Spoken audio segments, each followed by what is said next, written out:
तो इस वीडियो में अपन देखते हैं कि कई सारे जो कोविड में आरटीपीसीआर टेस्ट होते हैं, जो हमारा स्वैब लेके जो टेस्ट होते हैं, ओरल स्वैब और नेजल स्वैब लेते हैं, जो उसमें कई बार क्या होता है फॉल्स पॉजिटिव या फॉल्स नेगेटिव रिपोर्ट आ जाती है। यानी कि जो रिपोर्ट्स है आरटीपीसीआर टेस्ट कई बार मतलब नॉट ऑलवेज बट कुछ ऐसा टाइम होता है जब वो इतने ज़्यादा रिलायबल नहीं होती, तो उनको कई बार रिप्लेस करने के लिए अगर आपके पास टाइम की थोड़ी सी शॉर्टेज है, क्योंकि आरटीपीसीआर टेस्ट जो होता है टाइम लेता है थोड़ा, तो इसके लिए हम कुछ ब्लड टेस्ट करते हैं कोविड को चेक करने के लिए कि आप कोविड के लिए एक्सपोज हुए हैं या नहीं हुए, उसको चेक करने के लिए हम ब्लड टेस्ट करते हैं। तो वो जो ब्लड टेस्ट है वो कौन कौन से हैं वो हम देखते हैं। ब्लड टेस्ट बताने से पहले एक टेस्ट होगा जिसका आपने नाम सुना होगा, वो होता है HRCT टेस्ट। HRCT माने high resolution computed tomography. High resolution computed tomography CT scan है बेसिकली, यानी कि सारी डायरेक्शन से एक्सरे डाली जाती है आपके चेस्ट में और आपके लंग्स को देखा जाता है हाई रेजोल्यूशन में, ठीक है, वो आपने सुना होगा। अब अपन देखते हैं ये ब्लड टेस्ट। सबसे पहले CRP test. CRP test stands for C reactive protein test. C reactive protein test में these are produced in response to infection और inflammation. Okay, produced in response to infection और इन्फ्लेमेशन। अब या तो infection और inflammation हो, यानी कि आपकी बॉडी में अगर कोई बाहर का पैथोजन आया तो आपका लिवर एक प्रोटीन बनाएगा, उसको बोलेंगे अपन सी रिएक्टिव प्रोटीन। वो जो सी रिएक्टिव प्रोटीन है वो क्यों बढ़ा? क्योंकि लिवर ने उसको बनाया। लिवर ने उसको क्यों बनाया? क्योंकि आपकी बॉडी में कोई इन्फेक्शन हुआ, यानी कि हो सकता है आपकी बॉडी कोविड के लिए एक्सपोज हुई इसलिए बढ़ गया। और ये सी रिएक्टिव प्रोटीन करता क्या आपकी बॉडी में जाके, ये क्या करेगा, ये आपकी बॉडी में जाएगा, आपकी बॉडी में जाके कॉम्प्लीमेंट सिस्टम होता है प्रोटीन का, उसको एक्टिवेट कर देगा। ये काम होता है सी रिएक्टिव प्रोटीन, ठीक है। अब no chronic disease, if no chronic disease present then it might be good indicator of recent infections. अगर आपकी बॉडी में कोई क्रॉनिक डिजीज नहीं, क्रॉनिक डिजीज मतलब जो सालों से चली आ रही है, 5 साल 10 साल से आपको डिजीज है, मान लीजिए कोई आपको इन्फ्लेमेटरी डिजीज वगैरह अगर नहीं है, आप नॉर्मल है, तो raised CRP levels might indicate recent infections like Covid, इसलिए हम एक CRP टेस्ट कर सकते हैं। इसके बाद CBC टेस्ट आप सबने सुना होगा, complete blood count. Complete blood count में क्या होता है, हम आपके ब्लड लेते हैं, ब्लड लेने के बाद उसको एग्जामिन करते हैं और जो आपके ब्लड के अंदर सेल्स है WBC RBC प्लेटलेट्स, उनको कंप्लीटली एग्जामिन करते हैं, उसकी पूरी मॉर्फोलॉजिकल न्यूमेरिकल सारी वैल्यूज देखते हैं अपन, पूरे हर एस्पेक्ट से ब्लड के सारे सेल्स को देखा जाता है और उसके बाद एक कंक्लूजन निकाला जाता है। तो मॉर्फोलॉजिकल एस्पेक्ट से इसलिए अपन ने लिखा है size, shape, number etcetera of all cells present in blood. Size shape number जितने भी आपके ब्लड में, WBC में अपन DLC वगैरह भी करते हैं, वो एक अलग सेपरेट चीज है। जो ब्लड में सेल्स है उनकी पूरी डिटेल निकाली जाती है, इसलिए कंप्लीट ब्लड काउंट। अब eosinophil and lymphocytes should be monitored. If decreased eosinophils and lymphocytes are present, then it may indicate a greater time to recover. Why? Eosinophil cells are a type of WBC. Eosinophils एक type के WBC है। Eosinophils क्या करते हैं? Eosinophils आपकी body में एक तो इन्फ्लामेटरी रिस्पॉन्सेस को ट्रिगर करते हैं। इन्फ्लामेटरी रिस्पॉन्सेस यानी कि जैसे आपकी बॉडी में कोई पैथोजन है उसको भगाने के लिए जो आपकी बॉडी रिस्पॉन्स देगी, उसके लिए Eosinophil रिस्पॉन्सिबल। और एक एंटी हेलमिंथिक, यानी कि जैसे आपकी बॉडी में अगर कोई टेपवर्म वगैरह आ जाता है, हेलमिंथ यानी कि पेट में जैसे कीड़ा कहते हैं पर पेट में कीड़े पड़ गए वो वाला, उसके लिए भी Eosinophil रिस्पॉन्सिबल है। और लिम्फोसाइट्स आपने सुने होंगे, B लिम्फोसाइट्स, T लिम्फोसाइट्स होते हैं, B सेल्स, T सेल्स, ये बेसिकली आपकी बॉडी में एंटीबॉडीज बनाते हैं, ठीक। अब अगर इनका काउंट कम हो जाए इओसिनोफिल्स का और लिम्फोसाइट्स का, तो आपकी बॉडी को कोविड से या जो भी इन्फेक्शन उससे लड़ने में प्रॉब्लम आएगी।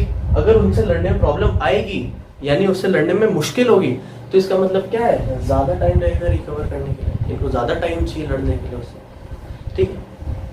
इसलिए अपन CBC टेस्ट भी करते हैं। CBC टेस्ट बहुत सारी चीजों में करते हैं, बहुत कॉमन टेस्ट है। इसके बाद D dimer test. Now what is D dimer?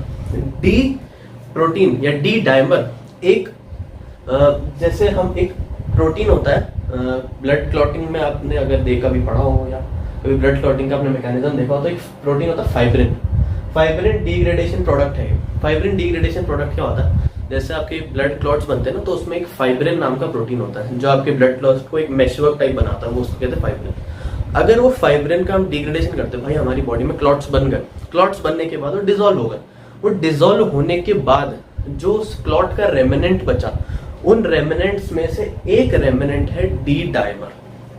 D dimer is a fibrin degradation product, ठीक। Elevated levels in COVID positive people may be a sign to watch out for. Why? आपने सुना होगा कि Covid में कई बार blood clotting के cases आ रहे हैं। जैसे कोविड में हमने कई पेशेंट सुने जिनकी बॉडी में क्लॉट्स बन रहे हैं, जिनके ब्लड में क्लॉट्स बन रहे हैं। वो जो क्लॉट्स हैं वो जब डिसॉल्व होंगे, जब उन क्लॉट्स को खत्म किया जाएगा बॉडी के अंदर से, तो एक प्रोटीन बनेगा उस डिग्रेडेशन प्रोसेस से, उसको बोलेंगे डी डाइमर। डी डाइमर इसलिए क्योंकि डी सब यूनिट से डाइमर दो है, इसलिए डी डाइमर या डी प्रोटीन बनेगा।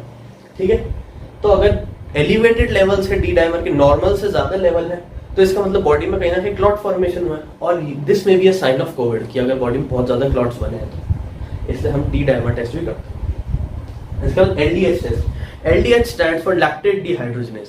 लैक्टेट डिहाइड्रोजनेज टेस्ट हम करते हैं, अगर इसका एलिवेटेड लेवल होता है तो हम कहते हैं कि कोविड हो सकता है। लैक्टेट डिहाइड्रोजनेज में मेन जो टेस्ट हम करते हैं that is the isoenzyme test. Why?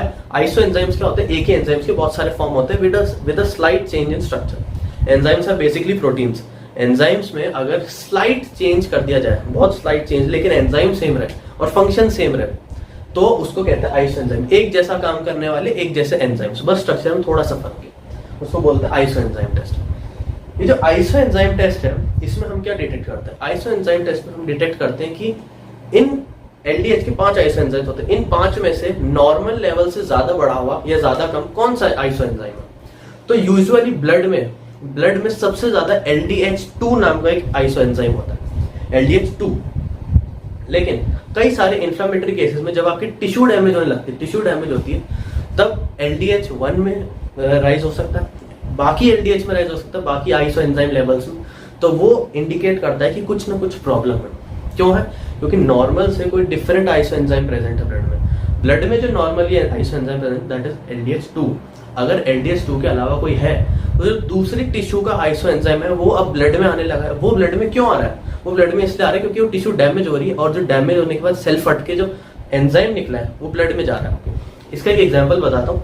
Myocardial infection यानी कि हार्ट अटैक की जो कंडीशन होती है, उसके अंदर मायोकार्डियल इन्फेक्शन में आपके हार्ट सेल्स जो होते हैं वो डैमेज होने लगते हैं। ठीक है, अब हार्ट सेल्स डैमेज होने से क्या होता है कि जो हार्ट सेल्स है उसके अंदर प्रेजेंट होता है LDH1 यहाँ पे था LDH2। तो LDH1 जब होता है वो हार्ट सेल्स डैमेज होगा, यानी हार्ट सेल्स स्प्लिट आउट होना, फटना शुरू हो जाएंगे। तो LDH1 की क्वांटिटी आपकी ब्लड में बढ़ी हुई दिखेगी। तो LDH आइसोएंजाइम टेस्ट वहां भी काम होगा। ठीक है, इसके बाद इंटरल्यूकिन 6 एक बहुत इंटरेस्टिंग मॉलिक्यूल है। Help in proliferation of B cells. Interleukin 6 is a type of cytokine और it helps in the proliferation of B cells. तो व्हाट आर बी सेल्स? मैंने अभी आपको बताया यहाँ पे कि लिम्फोसाइट्स और इओसिनोफिल्स, ये 2 होते हैं WBC। लिम्फोसाइट्स के मैंने आपको 2 टाइप बताया, बी लिम्फोसाइट, टी लिम्फोसाइट। उसमें एक टाइप जो है बी लिम्फोसाइट, उसको कहते हैं बी सेल्स।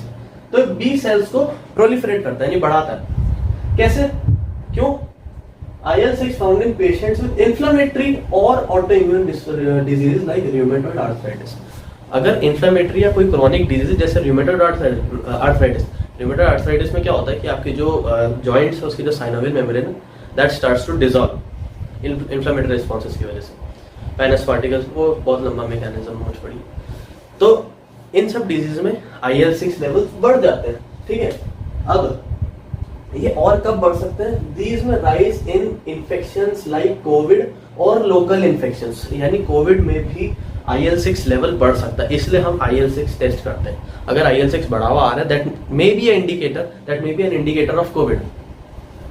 ठीक है, इनेट रिस्पॉन्सेज में act at liver causing increase in hepcidin, fibrinogen, CRP due to pro inflammatory nature. Innate responses क्या होते हैं? जो आपके बाय बर्थ रिस्पॉन्सेज होते हैं, जो आपके बर्थ से, यानी कि आप अभी जस्ट पैदा हुए हैं तो आपके जो रिस्पॉन्सेज आने शुरू होंगे, मतलब तब भी थे अब भी हैं, जो आपके पूरे कोर्स ऑफ लाइफ स्पैन में सेम रहेंगे responses, innate, birth to death, ये जो रिस्पॉन्सेज सेम रहेंगे इनको कहते हैं इनेट रिस्पॉन्सेज। इनेट रिस्पॉन्सेज का ये आता है, यानी कि ये जो रिस्पॉन्सेज है कांस्टेंट रहने वाला है हमेशा। वो क्या रहेगा? वो रहेगा लिवर के ऊपर रहेगा। और लिवर क्या प्रोड्यूस करता है? Liver produces some proteins like hepcidin, fibrinogen, CRP अभी हमने वहां देखा था, CRP due to pro inflammatory nature. Pro inflammatory nature मतलब इसका जो नेचर होता है इंटरल्यूकिन 6 का इनेट रिस्पॉन्स के अंदर, वो होता है इन्फ्लेमेशन कॉज करने वाला, मतलब इन्फ्लेमेशन को बढ़ाने वाला। तो अगर लिवर में जाके इन्फ्लेमेशन बढ़ाएगा तो लिवर इन सब चीजों का प्रोडक्शन बढ़ा देगा और इसको ब्लड में ज्यादा ज्यादा डालने लगेगा। ठीक है, यहाँ पे मैं आपको हेप्सिडिन एक्सप्लेन करना चाहूंगा, although it is not related to COVID still. Hepcidin क्या होता है कि हमारी बॉडी जब आयरन अब्सॉर्ब करती है Fe2+ के फॉर्म में, तो क्या होता है हमारी बॉडी में इंटेस्टाइनल सेल्स टू ब्लड, यहाँ से यहाँ जब ट्रांसफर हो रहा होता है आयरन का इंटेस्टाइन टू ब्लड, तो एक मान लीजिए पोर्ट काम करता है, पोर्ट कह लीजिए, चैनल कह लीजिए, उसको कहते हैं फेरोपोर्टिन। उस फेरोपोर्टिन को ब्लॉक करने का काम करता है हेप्सिडिन। ये एक नेचुरल रिस्पॉन्स है। ये क्यों होता है? ये इसलिए होता है क्योंकि जो हेप्सिडिन है वो लेवर तभी रिलीज करता है जब एक्स्ट्रा आयरन आपकी बॉडी के अंदर आ गया, तो एक्स्ट्रा आयरन अब्सॉर्ब ना हो जाए, इसलिए हेप्सिडिन रिलीज होता है। कोई भी चीज एक्सेस में अच्छी नहीं होती, इसलिए हमारी बॉडी के अंदर फिजियोलॉजिकल लिमिट्स में रखने के लिए, नॉर्मल लिमिट्स में रखने के लिए आयरन को हेप्सिडिन काम आता है। ठीक है, इसके बाद लिवर फंक्शन टेस्ट। यहाँ पे हमने देखा कई सारी जगहों पे लिवर बहुत बड़ा रोल प्ले कर रहा था। ये भी लिवर बना रहा है, इसमें भी काफी बड़ा रोल है लिवर का। ठीक है, LDH भी लिवर फॉर्म कर रहा है। इसके बाद लिवर फंक्शन टेस्ट, जब मेन लिवर भी आ जाता है, तो लिवर फंक्शन टेस्ट क्या होता है? जब लिवर में कोई इन्फेक्शन हो जाता है या लिवर के सेल्स डैमेज होने लगते हैं, तो कई सारे एंजाइम्स वापस से ब्लड में बढ़ने लगते हैं। उनमें से कुछ मार्कर एंजाइम्स हम यूज करते हैं। वो एंजाइम्स है SGOT, SGPT, alkaline phosphatase, alanine, amino transferase, GGT, bilirubin is not an enzyme. ठीक है, तो ये कुछ मार्कर एंजाइम्स हैं। इनमें से अल्कलाइन फॉस्फेटेज और भी जगह काम आता है। ये सारे एंजाइम्स ब्लड में बढ़ने लगते हैं, तो इन लेवल्स को हम मॉनिटर करते हैं, इन एंजाइम्स के। और बिलिरुबिन इज अ पिगमेंट यानी कि कलर्ड सब्सटेंस है। ये बिलिरुबिन क्या है कि आपको जब जॉन्डिस होता है तो जॉन्डिस में भी बिलिरुबिन लेवल्स बढ़ने लगते हैं। ठीक, ये बिलिरुबिन प्रोड्यूस होता है लिवर में ही, ये RBC के ब्रेकडाउन से प्रोड्यूस होता है हीमोग्लोबिन के। ठीक है, बिलिरुबिन बढ़ने लगता है। These levels rise in blood due to liver damage in infections of several jaundices causing cell lysis. Cell lysis कौन सा सेल? हेपेटोसाइट। हेपेटोसाइट यानी लिवर का सेल, हेपेट यानी लिवर और साइट यानी सेल। लिवर सेल का जब लाइसिस होने लगता है, लिवर सेल में सारे एंजाइम्स प्रेजेंट है, तो अगर लिवर सेल डैमेज हो जाएगा तो ये सारे एंजाइम्स ब्लड में आ जाएंगे। ठीक है, इसके बाद ferritin, abnormally high level in cytokine storm और abnormally low level in anaemia.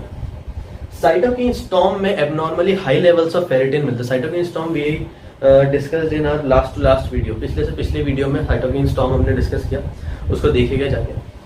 ठीक है, abnormally high levels in cytokine storm और abnormally low levels in anaemia. How? Actually आपकी बॉडी में फेरिटिन नाम का जो मॉलिक्यूल है वो आयरन, मैंने आपको बताया फेरोपोर्टिन वगैरह सारी चीजें बताई मैंने आपको। अब इंटेस्टाइन से ट्रांसफर होने के लिए आयरन को ब्लड वेसल्स में फेरोपोर्टिन चाहिए, और इंटेस्टाइन में स्टोर होने के लिए, इंटेस्टाइनल सेल्स में स्टोर होने के लिए एक फॉर्म चाहिए, और उस फॉर्म को हम कहते हैं फेरिटिन। इंटेस्टाइन में स्टोर होने के लिए उस फॉर्म को कहते हैं फेरिटिन। अगर आपकी बॉडी में आयरन की कमी है, आपकी बॉडी में आयरन की कमी है तो हीमोग्लोबिन कम बनेगा और इसी को एनीमिया कहते हैं। तो अगर आयरन की कमी है तो आयरन की कमी को बॉडी को पूरा करना पड़ेगा, और वो पूरा कैसे करेगी? वो पूरा करेगी आपकी बॉडी के जो स्टोर्स है वहां से आयरन को सक आउट करके। तो आपकी बॉडी के स्टोर के जो आयरन है, यानी बॉडी का स्टोर कौन सा? फेरिटिन। फेरिटिन से सक आउट करेगी आयरन को और खींच करके हीमोग्लोबिन में डालेगी। तो जो फेरिटिन लेवल्स है वो लो हो जाएंगे एनीमिया के अंदर। ठीक, इसके बाद serum creatinine. Serum creatinine is a test produced in muscles. Serum creatinine is a molecule produced in muscles as a metabolic product of creatine. Metabolic product of creatine. Creatine एक एनर्जी सोर्स है आपकी muscles के लिए। Creatine का एक energy source है, जैसे एक ATP होता है वैसे ही क्रिएटिन है। प्राइमरी सोर्स आपकी मसल्स में जो है दैट इज स्टिल ATP, लेकिन जो सेकेंडरी सोर्स है वो क्रिएटिन है। मतलब अगर ATP नहीं मिल रहा तो क्रिएटिन यूज करती है आपकी बॉडी। ठीक है, तो जैसे आपकी बॉडी क्रिएटिन यूज कर रही है, उसको यूज करने के बाद जो बचा, उसको यूज करने के बाद क्रिएटिन को डिग्रेड किया जाएगा, उससे एनर्जी ली जाएगी, और उसके बाद क्रिएटिन को यूज करके फाइनली ATP बनाया जाएगा। और उसके बाद जब क्रिएटिन डिग्रेड हो गया तो जो बचेगा that is called creatinine phosphate.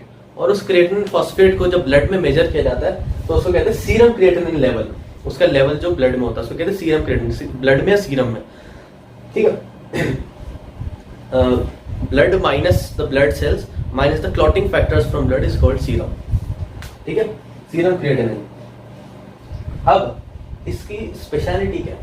It is filtered by the kidney at constant rate. ये जो सीरम क्रिएटिनिन है कंटिन्यूअसली बनता रहता है आपकी मसल्स में और कंटिन्यूअसली फिल्टर होता रहता है, तो बॉडी में कांस्टेंट लेवल मेंटेन रहता है। भाई जितना बन रहा है उसी हिसाब से फिल्टर आउट हो रहा है, तो बॉडी में कांस्टेंट लेवल मेंटेन है। लेकिन अगर आपकी किडनी में कुछ डैमेज हो जाए और आपकी किडनी इसको फिल्टर ना कर पाए, सीरम क्रिएटिनिन को फिल्टर ना कर पाए, तो क्या होगा? तो ये बॉडी में बढ़ने लगेगा सीरम क्रिएटिनिन लेवल। अगर ये बॉडी में बढ़ने लगेगा तो हम कहेंगे देयर इज सम और the other problem present in the kidney. अगर किडनी में प्रॉब्लम है तो दैट में इंडिकेट अ कोविड इन्फेक्शन, क्योंकि हमने डिस्कस किया था लास्ट वीडियो में कि मल्टीपल ऑर्गन फेलियर या मल्टीपल ऑर्गन डैमेज होता है कोविड से। ठीक है, तो सीरम क्रिएटिनिन लेवल में राइज, लेकिन यहां पे आपके दिमाग में क्वेश्चन हो सकता है कि सीरम क्रिएटिनिन लेवल अगर एनर्जी को इंडिकेट करता है, अगर एनर्जी के लिए प्रोडक्ट, एनर्जी का मेटाबॉलिक प्रोडक्ट है, मतलब basically it is related to energy, तो ये तो हमारे फूड इंटेक पे डिपेंड करना चाहिए। अगर जिस दिन हमने फूड ज्यादा लिया उस दिन ये बढ़ जाना चाहिए, जिस दिन कम लिया उस दिन कम हो जाना चाहिए। तो क्या एक रिलायबल इंडिकेटर हुआ, रिलायबल मार्कर हुआ? तो yes, it is a reliable marker. Why? Because it does not depend on what are you consuming and how much you are consuming. Why? Because it depends only on your muscle mass. आपके जितने muscle mass है, आपकी body में जितना muscle है, ये सिर्फ उस पर डिपेंड करता है, ये आपकी इंटेक पे डिपेंड नहीं करता। तो एक इंसान में, एक नॉर्मल एवरेज ह्यूमन बीइंग में, हेल्दी ह्यूमन बीइंग में muscle mass stage constant for a long time, बहुत लंबे टाइम तक मसल मास कांस्टेंट रह सकता है। तो मसल मास अगर कांस्टेंट है, सीरम क्रिएटिनिन लेवल भी कांस्टेंट रहेगा। Hence it is a very good marker and a very reliable marker। ठीक है, ये थे वो ब्लड टेस्ट जो हम यूज कर सकते हैं, मतलब आरटीपीसीआर टेस्ट को रिप्लेस कभी कभी करने के लिए। ठीक है, ये थे वो ब्लड टेस्ट। बाकी फिर से वही बोलूंगा, stay safe, stay home, stay safe, और always wear a mask whenever you go out of your home. And thank you very much. ये जो टेस्ट मैंने आपको अभी एक्सप्लेन किया, इन टेस्ट्स में अगर आपको आगे जानना है इनकी नॉर्मल एबनॉर्मल वैल्यूज़ जो, तो डिस्क्रिप्शन में एक लिंक दे रहा हूँ मैं आपको, उस डिस्क्रिप्शन के लिंक में जाइए, उसमें आपको एक ब्लॉग पोस्ट मिलेगा, उसमें जाके आप रीड कर सकते हैं। ठीक है, थैंक यू।